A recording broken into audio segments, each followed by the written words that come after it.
starts on me, make our graves.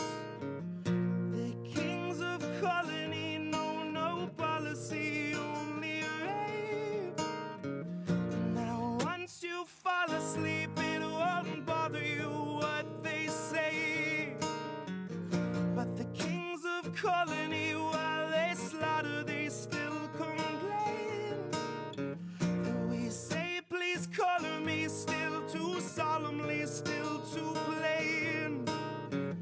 All hail economy, praise the pharmacy, seas in flames. They're buying up Hawaii, and the smoke's not even cleared. Those vultures smelled the fire and an enterprise appeared. Investment opportunities were melted down, communities leave vacant space BlackRock has been lusting for years. The council meets in private and they don't discuss survivors. Concerns among construction groups are all Lahaina hears. They'll wander through your city with this mocking sword of pity next to Oprah and her camera crew who tore the Trail of Tears, where footage flows as freely as the stream of liquid steel and the pools of pure aluminum that trickle down your wheels. And Biden's here to say he knows exactly how it feels, cause he had a kitchen fire once and had to miss a meal. And people still believe that piece of shit deserves your vote, like he's not why supplies are being smuggled in by boat, like he's not why our citizens were forced to stay and roast. And he can't unfreeze your funding, folks, cause Azov needs it most. I'll bet my every dollar Biden watched it with a smile. I'll bet he knows the whereabouts of every missing child. He's just the kind of man who lives to trample something tribal, collecting culture's corpses just to throw them on the pile. Like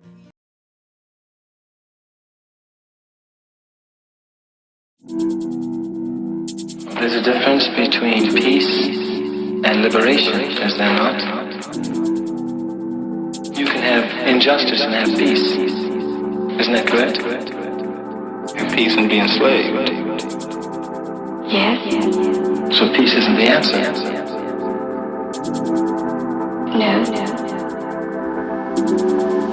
Liberation is the answer.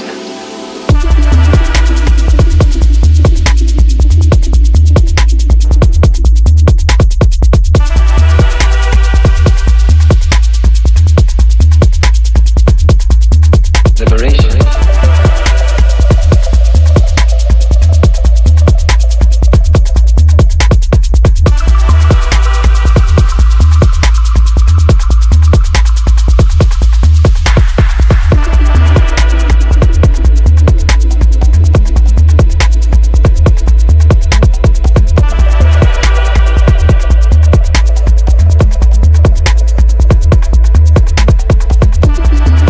News.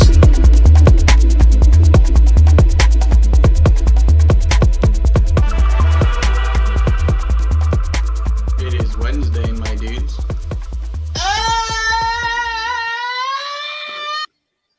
The people all over the world hate the American people. They hate you. And what is pathetic about it is that you don't even know why they hate you, and you think they shouldn't be hating you. But if you examine it, they have every reason to be hating you because you are irresponsible to humanity. Look at the people in Iran.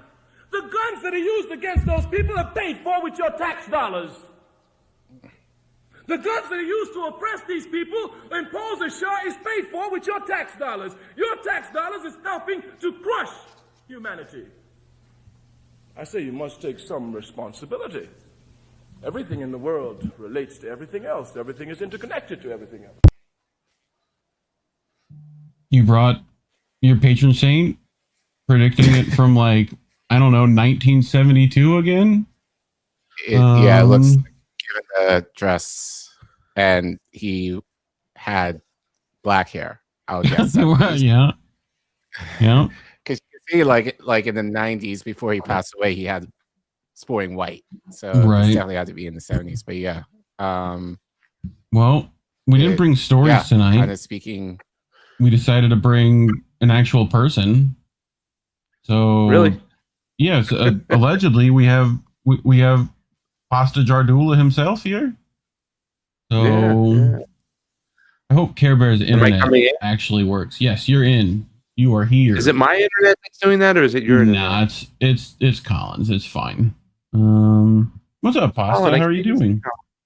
Yeah. Good, buddy. How you doing, man? Good to be here. Doing bud. well. If you can see me, hopefully I have the like. You'll see Collin when he's here. Thanks for getting my background up. It's important to me. Yeah, you're welcome. It's a little Miami apartment you're living in, you know? Right on South Beach? Yeah. Something like that. I did put out Miami. Actually, Johnny Tsunami, Fiorella's brother, my old business partner,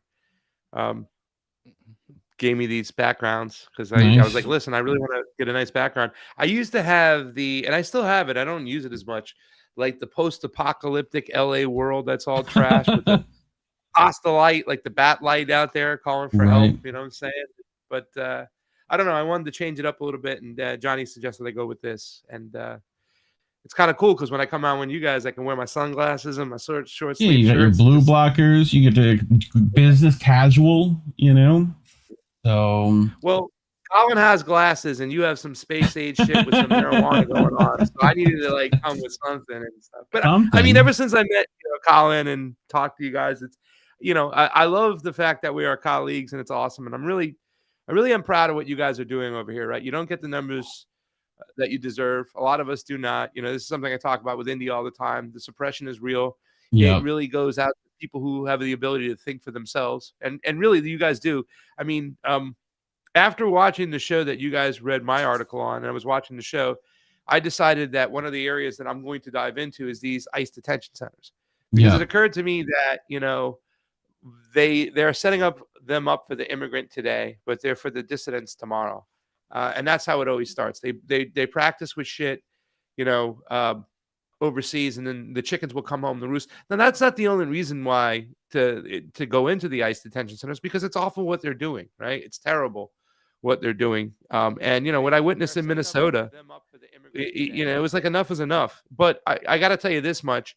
I didn't get to do all the work I wanted to do because I did get the feeling that a lot of those people, even though I'm talking about the protesters that came with a lot of love for their immigrant community and stuff, but I did feel like there was a double standard of sorts, that they wouldn't have minded if there was a national task force to maybe uphold vaccine mandates or to take away your guns one day. And I didn't get to further examine that because I think it's really important to be principled moving forward, right? You know what I'm saying? Like to hold the government to the marketing, the things that are supposed to make America greater again. I thought with the return to freedom of speech, to return to due process, the First Amendment, the Fourth Amendment, these things are really important.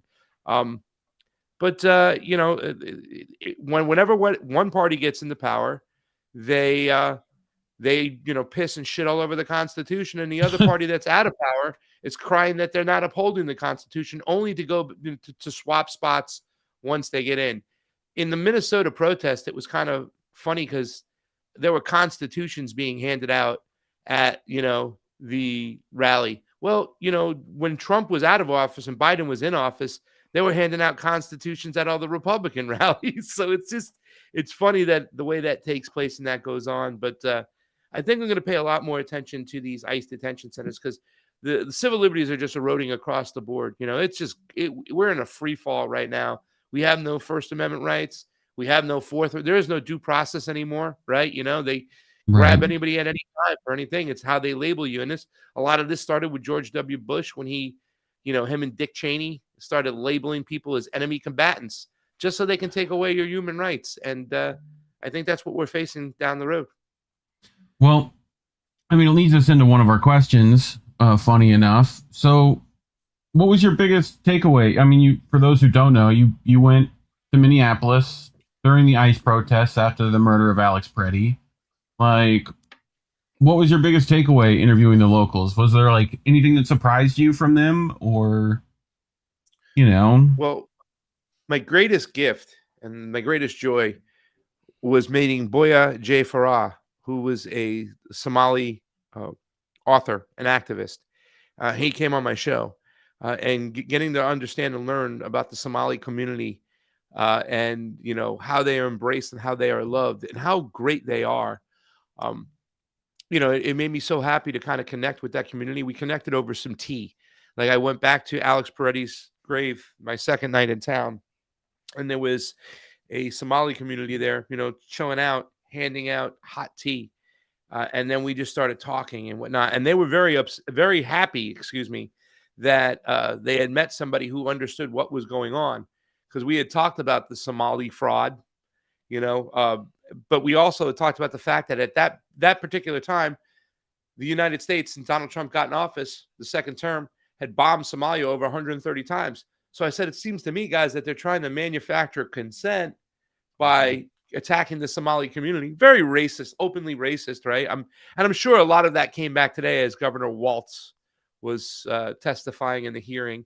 But you're talking about 40 people who got arrested in the Somali community, and they want to make it like everybody. But we understand, those who pay attention to foreign policy, we understand that they're trying to manufacture consent to colonize, because that's what we do. That's what the United States does, baby. That's our business.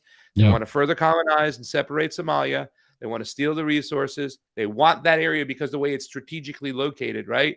And this is something I talked about with Boya on my show. That was my greatest gift from Minnesota. The second gift, I said, like, I didn't get really much to talk to a lot of those people, but some of the interviews I did, they did mention, like, they felt like the Republicans or the conservatives or the populist right, those who were supporting the whole existence of ICE, can't understand how to do something for a community and loved ones. And they kind of referred to, we saw this with COVID, but you understood like where we stood on COVID and stuff like that. And that's why I saw maybe, I wish I would have dove deeper into it, but I'm sure that those people would have been fine if, like I said, if there was a national task force to uphold mandates to take away guns, right? So I did kind of get that sense there. I wish I would have dove more into that. But the final takeaway I got, 95% of the stuff I did, RT didn't even use, right?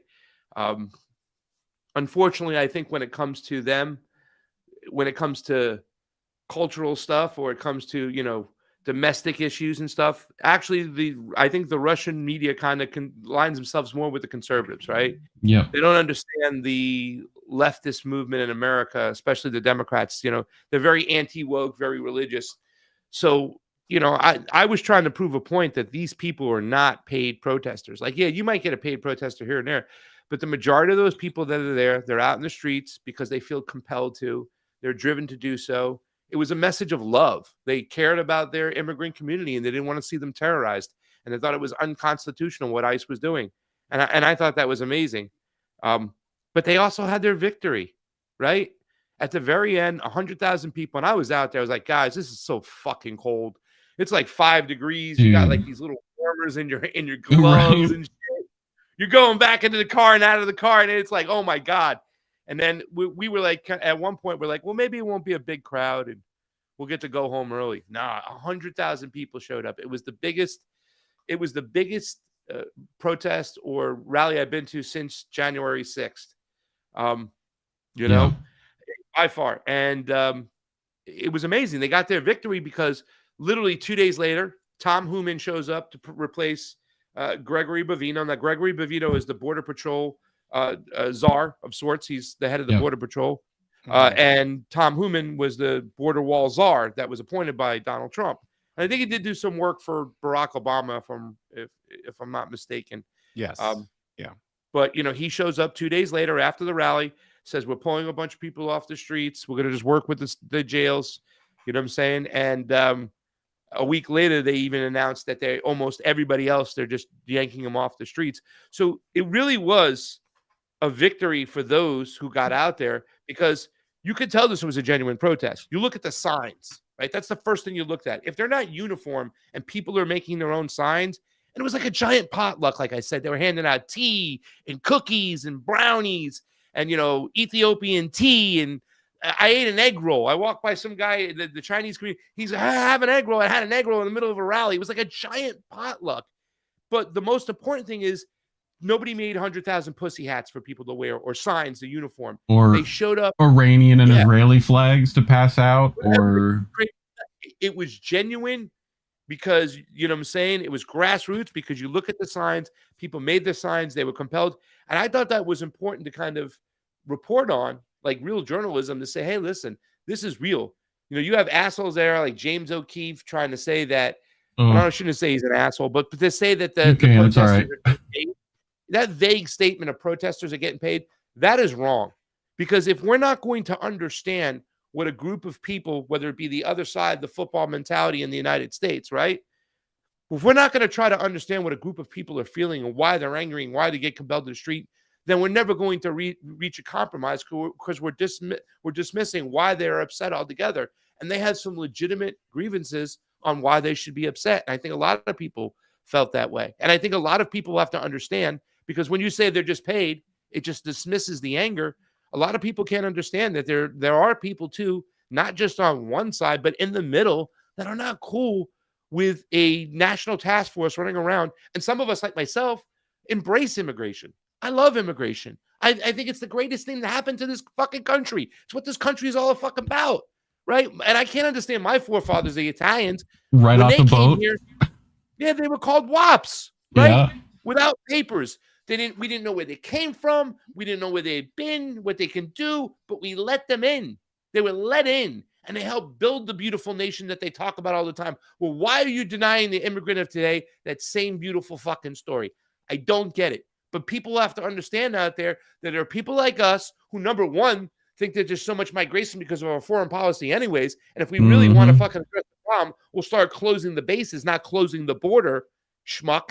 And then, we fucking embrace those who come into this place, because the majority of them coming in are just workers anyways. So, I mean, they need to understand that. That's why I thought it was important to report on that.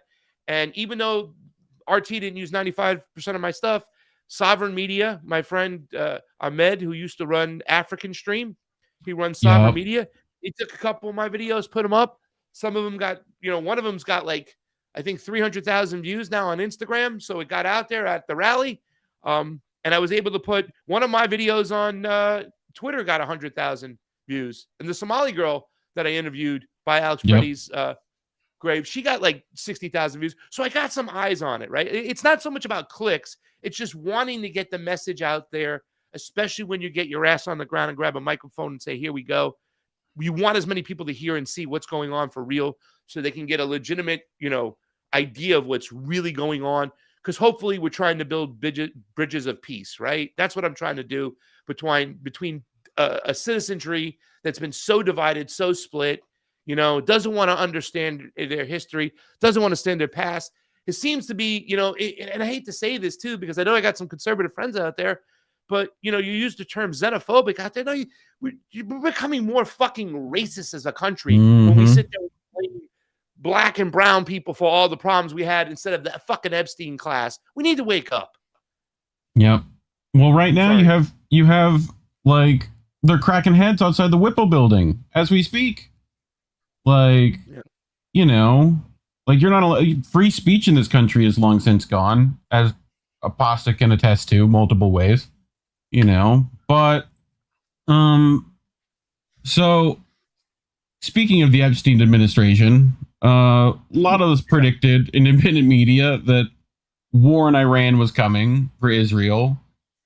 Yeah. Do you think the American public are willingly going to go along with this as they have before? Or like, what's your take on that? Is there any way for them to like push back?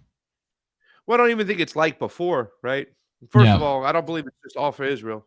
They have accomplices. I don't want to let the Western oligarchs and the people in here waiting for Israel as a country get off the hook for what they've been doing. They've been making a shit ton of money. Remember, when you start bombing a country and you go to war, you also got to clothe and feed your troops. And, Spendley Butler wrote this, war's a racket. So many people are making money all over the place. Yeah. So even though, and I also believe the ruling class wants us to see, let us see what they want us to see.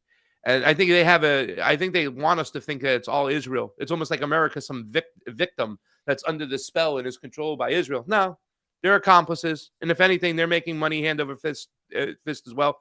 I do believe it's an Epstein class, but I believe that class has more to do than just Israel. They sit above these nation states and they manipulate these nation states. So, I do believe that Americans are going to go along with it, but it's not before. And you guys have done some great work on this too. Is every once in a while I peeked on the show and you're talking about Gaza. There's a whole desensitizing, program that's gone out there. They've been completely desensitized the citizenry now. Yeah. I mean, they already were like, propagandized, and, unless they saw the body bags coming home. And that's why I think they're hiding the number right now, right? Yeah. I put out a tweet from one of my sources in Iran. I got a call, and we were talking, and he was outside of Tehran. And I said, how many people, Americans, are you guys reporting getting killed? Because they're only reporting 3 over here. You just told me about all these places that are getting hit and what's going on. And he goes, wow. He goes, Iranian media is reporting like 800 servicemen, either dead or wounded. You know what I'm saying? So we know they're hiding the numbers because that's they understand. And I wonder what the law is how long do they have to report to the families when a service member has died? Can they hide that information or hold on to that information? But the desensitizing campaign that has taken place is in full effect. And we just watched what happened in Gaza happen, right? And it's just like everything in the past, right? The Indians, we watched that happen. The American slave trade, we watched that happen. It's just like, when do things change? When do they hit a point where things change? And unfortunately, it seems like only when people get affected at home will they ever kind of make a decision on something. It's the clip you guys played in the beginning. Like, your tax dollars are going to this. You should be held somewhat fucking responsible. I mean, motherfucker, you're living behind the gun. It's not okay to bomb women and children. So I don't think it's like before, but yes, I think they'll let it happen again. It's sick and crazy, Well, the propaganda's been. Go ahead. Yeah. So given you just given the discrepancy with the numbers, in terms of,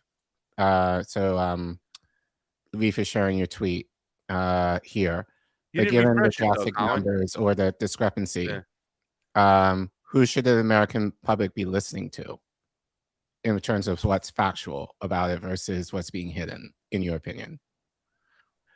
Well, I mean, I think that you have to go with who you trust, who you think, and who you believe in, right? There's other sources, there's other avenues. I mean, we've gone through this whole drill now with Russia, Ukraine, because we know they were completely, hiding the numbers. We went through it on Israel, Gaza. I think it's who you've trusted before in the past, maybe, and built a relationship with. It's definitely, an outside the box. It's not going to be on mainstream media. And this is why it's important for, friends of ours or people who watch these shows to share them, because we do have to find sources we can trust, right? And it's tough. I mean, I would say go with who you trust with. You know what I'm saying? I mean, I've built a lot of trust, and this is kind of interesting because you got people like Douglas McGregor, Larry Johnson, Scott Ritter. There are different areas in which I disagree with all 3 of those men that I said. When Douglas McGregor talks about Stalin or immigrants, it's kind of like, you know what I'm saying? When Scott Ritter was talking about Iran, I was like, he's not an anti-imperialist, but I do listen to them when they talk about statistics and what goes on in the battlefield. They understand. They have sources in the military. They were pretty much on key and on point with a lot of things. Larry Johnson have a lot of connections in the CIA. Ray McGovern. I tend to listen to these people because they're going to have the sources, people who are actually on the battlefield that they're talking to, because they're ex-military, right? Karen Kwiatkowski, she comes on my show quite a bit too as well. I listen to her, Larry Wilkerson, because these people do seem to want to have peace. And when they want to have peace, there's this kind of like, I don't know, I wasn't around when he was the president, but Eisenhower-esque, where he was a troop and he understands what it's like, the value and whatnot. Therefore, he wants to push for peace. I kind of get the sense of those type of ex-military or CIA personnels. They have that kind of sentiment. So I do listen to them because I think they're going to give it to us straight. But, that's up to the individual to find people they trust. Agreed. So with Keir Starmer recently announcing Britain will assist America's war against Iran here as well, and I'm sure the rest of NATO sure to follow, actions taken in South America recently as well. Like, do you think there's any foreign power capable or more importantly, willing to do anything, whether it be economic sanctions, military action, to do anything to stop our empire? That's great. By the way, not Spain, right? Spain's not going to play. They're not going to go along with Keir Starmer and group. And I think this is, people who might watch my show, they might get confused and think that they would probably label us sometimes as anti-America, right? Because we're anti-imperialist. They think we're just rooting against America, so we hate America and stuff. That we're pro-Russia or pro-China or whatever, or pro-Iran and stuff like that. No, a lot of us just want the bully to stop bullying other fucking people. I don't want Russia to succeed in beating the United States because I'm pro-Russia and anti-United States. I just want the fucking empire to stop empiring, right? So you think that the question, well, who can stop them? Who do you think, if anybody's going to stop them? Because that's what we're all thinking. Like, nobody's going to stop the fucking bully, right? Until they stop the bully, until they pop him in the nose and he gets a little bloody or something. So it's not that we're rooting for Russia or China or all these. It's that we want the fucking empire to settle the fuck down and stop. You know what I'm saying? So I have always believed that the greatest threat to the empire is its own citizen. And they're doing everything to divide us, everything to track and trace us, everything to silence us, everything to control the narrative. So at the end of the day, I still believe it's going to be collectively us, not any other country, because even with this whole situation with Iran, where the fuck is China? Where the fuck is Russia? Mm-hmm. Can we curse? I'm so sorry. Yes, you're fine. No, you're good. Where the fudge are they? Oh, they provide satellite. No, they're carpet bombing Tehran, man. And part of the reason they're carpet bombing Tehran is because they don't want the Belt and Road Initiative to fucking go through. And Iran's a big part of that with China. So it's like, it's going to sit back. Yep. I mean, they're going to come for you sooner or later, and we've seen so many disappointments, like Syria. Man, that's a fucking disappointment. Yes, it is. Russia, what are you doing? Oh, well, they wanted Assad to get more involved with the Gulf states. Why? What the fuck? We've seen what the Gulf states have been doing. Like, oh, God. And for what? For economic, all of this is economic crap. The arm of the capitalist, has reached far and wide. Like, everyone's got their resources to manage right now. But so you've done a bunch of overseeing elections in South America, Honduras, Ecuador, Colombia. I think you tried to go to Venezuela, but you got stopped, right? I didn't do Ecuador. I didn't get Ecuador. I went Nicaragua, Peru, Honduras, Colombia, Brazil, Mexico City. I think those are the ones we did. Gone to Cuba a couple times. Hopefully can get to their election if they ever have one. Oh, that's another. Friday, we're going to be talking about Cuba. My friend Danny Shaw, Professor Danny Shaw, just came back from Cuba. Man, that shit's going down over there too as well. But yeah, I've done all those countries. I'm so sorry I interrupted you as you asked. No, you're fine. I just compare and contrast like the elections you've overseen in those areas, like to ours, because recently with the capturing of Maduro, all these South American places are dictatorships installed by, I don't know if you knew, Pasta, but apparently that's the line. But yeah, just compare that to our own elections here. I'm sure that'll be easy. Like, it's I mean, our elections are a joke compared to what we would. I mean, it's just a joke, and they sell you all this bull crap that what we're doing over here is to open up, voting to everybody, to make sure those who can't vote. Now, I'm not going to deny that there hasn't been issues with, black and brown people trying to vote in this country and getting suppressed. At one time, there was a time when women got suppressed from voting, right? I mean, it's you can't deny that. But what they've done in places, they've weaponized that the history to further make sure that the establishment maintains controls, and any grassroots candidates will never ever come to fruition unless they want them to, unless that's a CIA type of AOCIA, or what I'm saying, a useful idiot. Like, I think they got more useful idiots on the right because they're so religiously controlled, and they got more plants on the left because they understand through the social engineers how to go after those who are just what's the word? Most wanting of virtue signaling, right? The narcissism inside that, oh, it's all about me and whatnot, and so they understand how to do these things. But the election process is also, there's an agreement between Republicans and Democrats that either one of them will control, that they never let the third party get in, right? That's also like a secret handshake behind closed doors.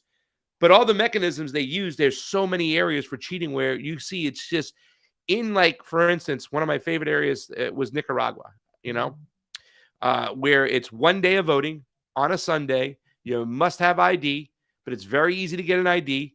You have to vote at your designated precinct. It takes less than 10 minutes to vote, right? And everything's done in front of the purview of people, and they open up and count in front of you. There's so many checks and balances. In other words, a lot of these countries have fought, and a lot of the countries, like in Nicaragua, for instance, the country I'm talking about, the Sandinistas wanted to have this type of election system. They wanted to show the world that they have a fair system, right? They understood that they put themselves on the side of the poor and that they were going to get the support. And if they did the right work, which they have been doing over the last 20 years, infrastructure projects like crazy, right? There's no homelessness in Nicaragua. There's no lack of food. They're 95% food efficient, for crying out loud. They understood that the best way to fight back the empire that we eventually trying to come get them, we know from the Iran-Contra situation what happened with them, that if they have fair elections, they can prove they have national sovereignty. They can prove they're a democracy. So that's why they have those systems out there. And, a lot of other citizens in those countries have followed suit, like in Colombia, to fight against the establishment to get fair elections. Same system again, in front of the purview of the people. It will be very hard to cheat these elections because there's so many mechanisms in place, and everything is transparent and in front of the purview of the people. And they have these 70% turnout rates. They do their elections on a Sunday. It's a national holiday. You know what I'm saying? Right. Everything is done that you have confidence on who they voted for and who won. Now they once again, the United States and the CIA goes in, tries to mess with things. If they have certain vulnerabilities, they can take advantage of it. Certainly in Brazil, they were able to twist a lot of opinions out there by saying they use these machines. But I went to Brazil too as well, and I saw that election and I talked to the people. And it's a crime and a sin to try and compare Joe Biden to Lula da Silva. They're two different people on two different levels. And, Lula da Silva is a union worker, and he put himself on side of the poor. He was a factory worker, I believe. The economics for the poor improved so much in his first terms as president. Now he has some issues I don't like. He is a vaccine salesman, and I don't like that. But the people over there wanted him back in power because they were suffering financially. And then Bolsonaro, whether you want to blame him or not, he'd be his president through the COVID, and those economics hit them. But there were a lot of people in that country who were saying, yo, he's not working with the Chinese. He's not doing what's best for them. Let's put Lula back in there. Of course, the CIA, the Bolsonaros, connected to the Trumps and the Bannon crowd over here in the United States, they wanted to kind of stick a wedge in Brazil to get it away from BRICS. Yep. It didn't succeed. So, of course, you can twist it a little bit, but still, it's even hard to twist. And nobody's been able to debate me about properly about when it came to the Brazilian election. So many things that I talk about when they try to debate about that whole situation, when they try to twist it and try to make it like what happened with Trump in 2020. No. They don't have mail-in voting in Brazil. They don't have multiple days voting in Brazil, right? It's like they have electronic machines, but they're like cash register machines. And if Bolsonaro was getting cheated, he would have known exactly which precinct he was getting cheated at, down to the machine, right? Because you already have a blueprint who's voting for you. So you know the areas you're strong, you know the areas you're weak, and you'd be able to go, no. You know what I'm saying? You'd be able to flag machines and verify it. But anyways, that's a whole big concept I'm getting into. I'm kind of going off. I apologize. Please, you're fine. With that in mind, like, we've, of course, tried to push people away from electoralism with all the stuff that you've talked about here in the States with voting machines and the like. If you're one of the OGs, you remember when Pasta and them were doing all that. But we've seen quite a bit of mobilization in the streets in recent years, and not a lot of action has resulted from that. Do you think people can still pressure the electorate to like do the right thing, or like should that energy be put elsewhere? What's your opinion? Well, I'm very scared to answer this question honestly because I don't want Collin to get mad at me. But Why? because I have a feeling that Collin's gonna align with Misty and Fee and be like, "Fuck the electoral shit, no more to the streets." Me too, probably. Yeah. Am I right or wrong there, Collin? Usually. You're right. But I'll hear you out. Okay. I'll hear you out. I gotta be careful, right? I want to get the doghouse over here in this show. You got to do both. Got to do both. Yeah. You got to understand what you're up against when you go to vote. You got to understand that it is not fair. That is not, we don't have a system that's going to be transparent and give us the results that we not only deserve, but the results we need, because we need to get out of this establishment mentality. And even if it was fair, the election system, we'd still have to beat back against the propaganda and the media control. But I believe that we should do both, right? I believe that voting in a way is kind of like a God-given right, and they got to rip that vote out of my dead cold hands, kind of like, the Charleston Heston gun thing. But we have to understand what we're also doing. My old partner from AM Wake Up, Steve Poikinen, who's texting me right now, used to say, you shouldn't vote. If you should do, you should chain the doors down and demand you get a system that is fair across the board. We need to do something like that. But, we also have to create a paper trail. And if they're going to cheat, we have to expose them, make them cheat. If they're going to cheat, make them cheat, and hopefully catch them later. But, it's crazy to me to see all these conservatives now talking about the 2020 election and stuff. Like, George Bush stole fucking 2 elections, asshole. This shit's been going on for a long time. You should just be concentrating on fixing the system altogether. Stop looking back, move forward, get it done moving forward. The first thing that should be done, a nationwide vote to eliminate ballot harvesting. Get rid of ballot harvesting. Start there, because that's the lowest hanging fruit and the biggest crock of shit in our voting system we have today. Right. So also, I will say, I agree with you. However, in the sense of spend your majority of your time locally. And I would argue that the organizing that you do locally should be practice for what you should be doing on the federal level. But I think because we're so inundated with federal politics that people are just so disengaged with what's happening locally. And I say this all the time. If you know who your congressman is, but you don't know who your councilman is in your town or city, then that in itself is a big problem, because they're the ones who directly affect your life in a more powerful way than the federal feds ever will be. So yes, do both, but I have to kind of preface by saying do it primarily in the terms of local politics where you have the most control. And then it should kind of build out from there, ideally, into the federal level. But yeah, I still say F electoralism on the federal level, given what you just described in terms of voting. But I feel like if people are going to spend their time, local politics is where they should spend the majority of their time. Yeah. Well, especially when it's almost like, Pasta, you've talked about this ad nauseum as well. Like, they almost don't need to cheat. They own everybody.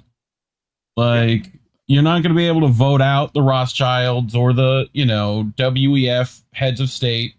Like, and until we can do something about that, I'm like, I don't know if that's the energy you should have, overseeing it, sure, but it's like we got to focus on the real masters of all of it, which all three of us do. So, I'm not talking about us. I think that when you vote locally, you're protecting yourself, right? You're protecting yourself more than anything, right? You're protecting your family, yourself, whatnot. But if we ever want to get to those Rothschilds and whatnot, and we have to change the power structure, obviously. Then we're going to have to get people in there who are willing to take that military. What they were kind of claiming Donald Trump was going to do, right? Like the whole fantasy QAnon bullshit. He was going to expose the deep state and get everybody, it's like, but people fail to realize that he'd been running with these cats for, how long? Long Roy time. Cohen or Roy Cohn? Is it Cohn or Cohen? Who was before Epstein, right? That was One the of them. mentor. Yep. I can't even say his name. I think it's Cohen. Or Collin. That's it. I don't know. Yeah, I know what you're talking about now. It's not Mickey Cohen. It's weird spelled. Yeah, the Blue Room. Someone in chat will help you out. Yeah. Ties to Israel too, so it's hard to. Once again, those who want to argue the Israel belief, pulling the strings, who came first, the chicken or the egg? I think we all know, really, to tell you the truth, it's not about nation states anymore. It's about oligarchs and individuals. They're pulling all the capitalism. Yeah.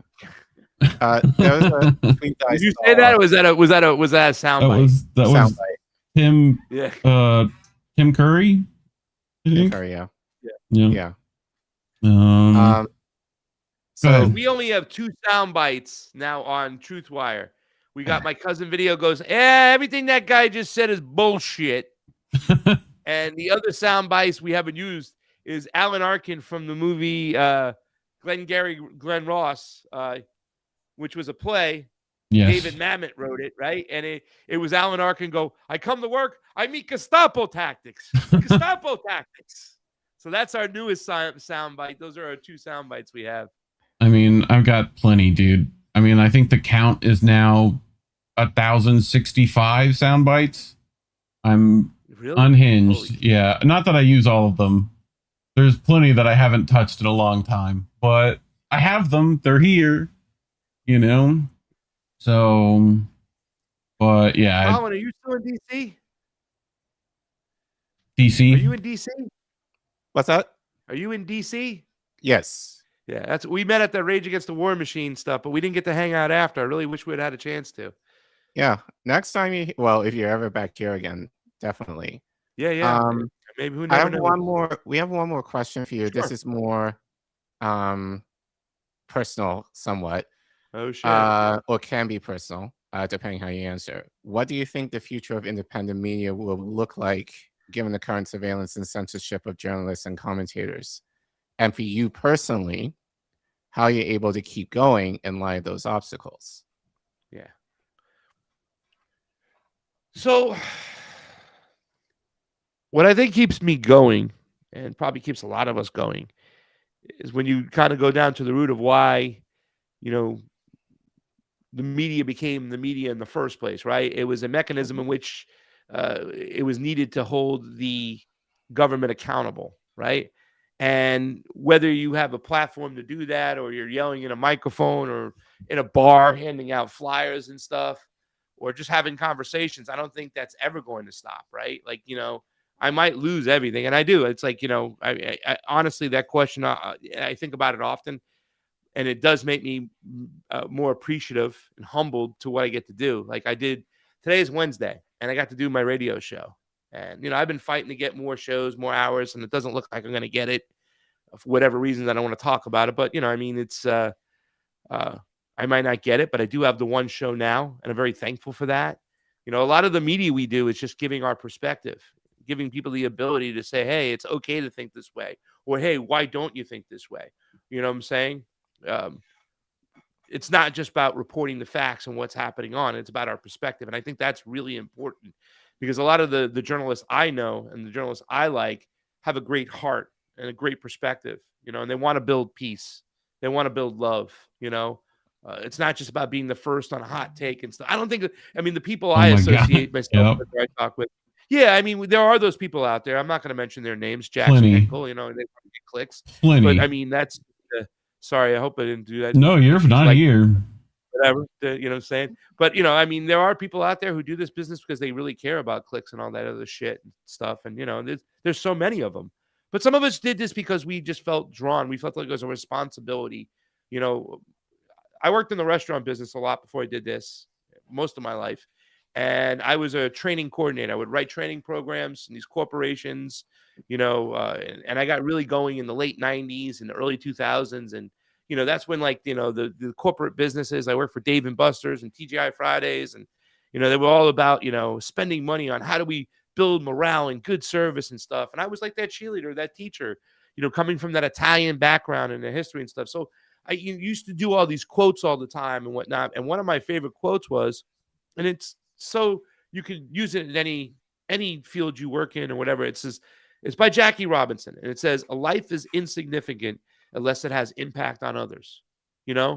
And me getting involved in media was about making an impact, truth telling, reporting, perspective, all these other things. A lot of the things that compelled me to do this stuff was because I was upset about why my family members wanted a wall and couldn't stand immigrants coming to this country. Why are we in these other countries stealing their resources, doing that, bombing them and whatnot? I was upset and disturbed. And that's what really kind of moved me to go do this work, right?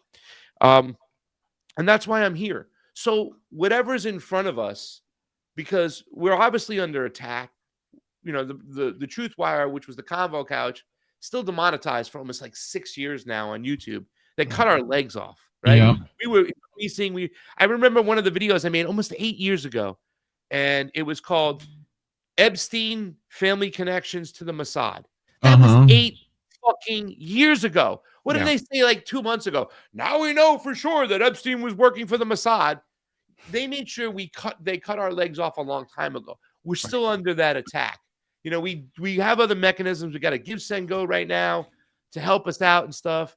But no matter what happens, I don't know what it's going to look like, Collin. I don't know the roadblocks in front of me, but I'm going to keep doing this for as long as I can, right? If I have to do other responsibilities and I have to go get a restaurant job to take care of my responsibilities, so be it. But I'm going to try to do this and only this for as long as I can. And I can't imagine it getting better because the social engineers, they really tricked us and fucked us with the Twitter files.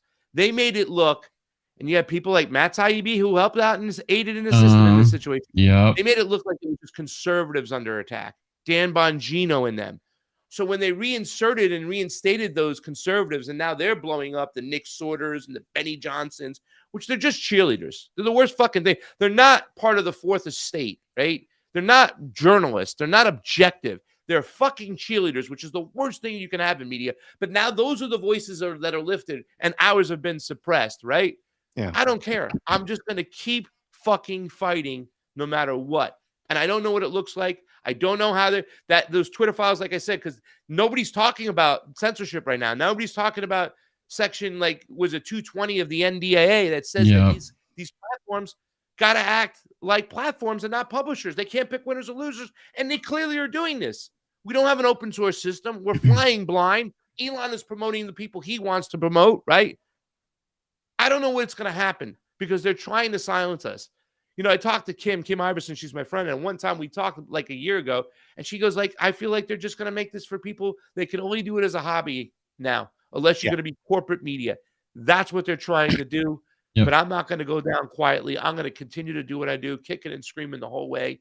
I'm never going to quit until they make me quit.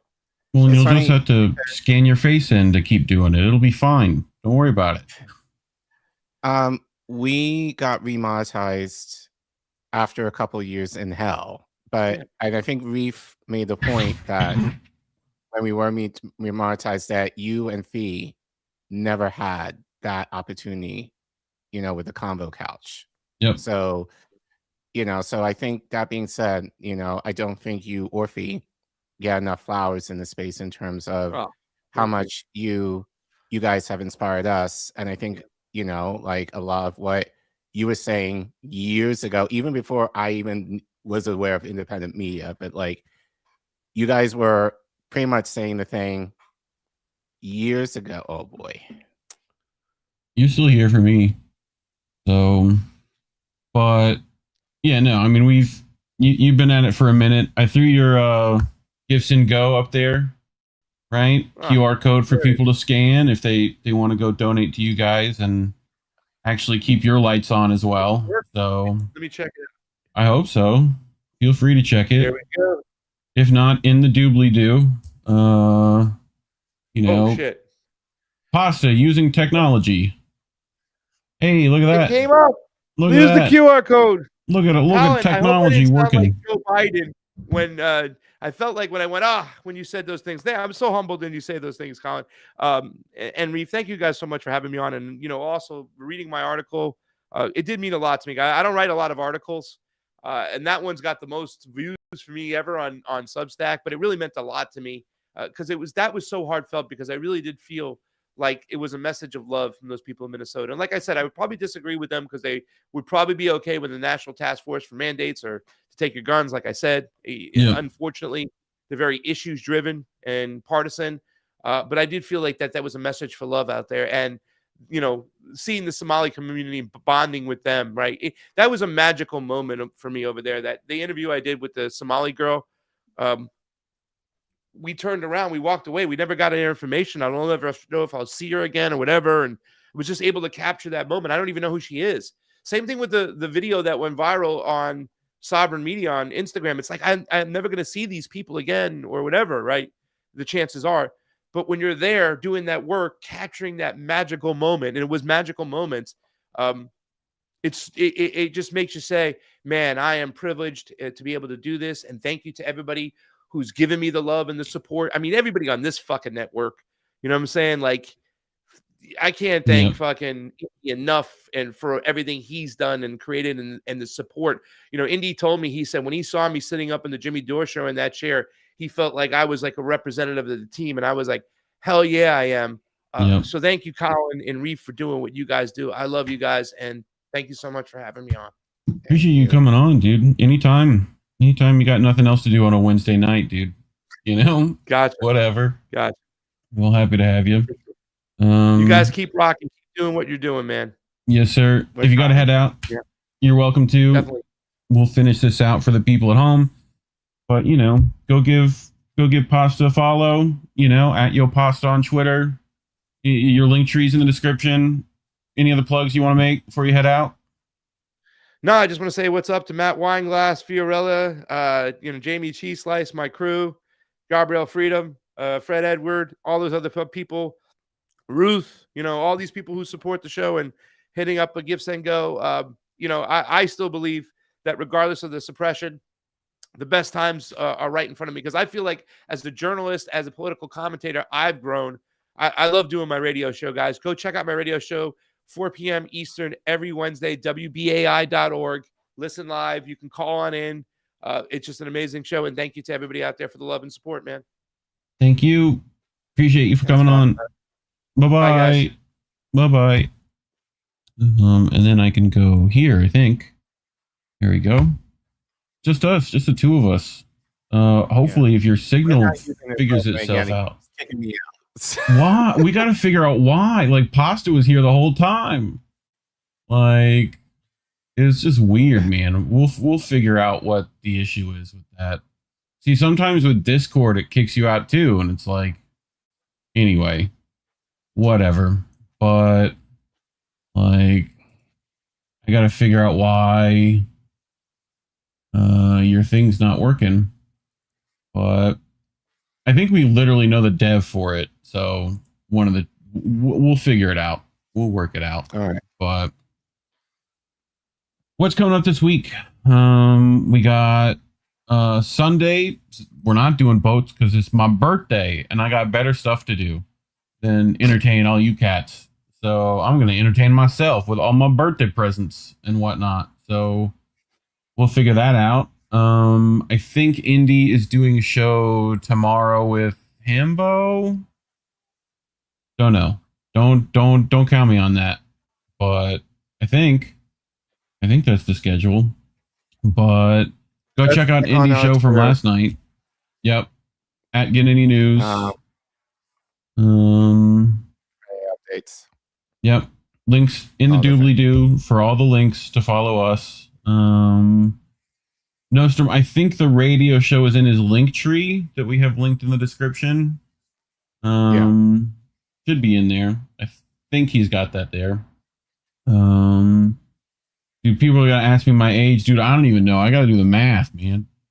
Born in 93. Y'all figure it out. You know? I don't want to do math right now. Especially when it comes to my age. I don't want to know how old I am. Why would anyone want to know how old they are? I'll just, I'll look forever 23 if I don't know, This is how I looked at like 18. I have not changed much, So beard and all. Yup. Yes, sir. I got blessed with hair follicles everywhere. I wish I could get rid of a few, So But anyway, all right, fam. We won't keep you here too long. We appreciate you for coming out. And, as always, labels are bad. Stay independent. Good night, fam. Have a good week, everyone.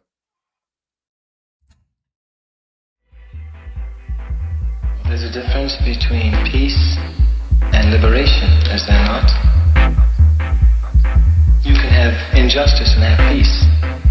Isn't that correct? Have peace and be enslaved.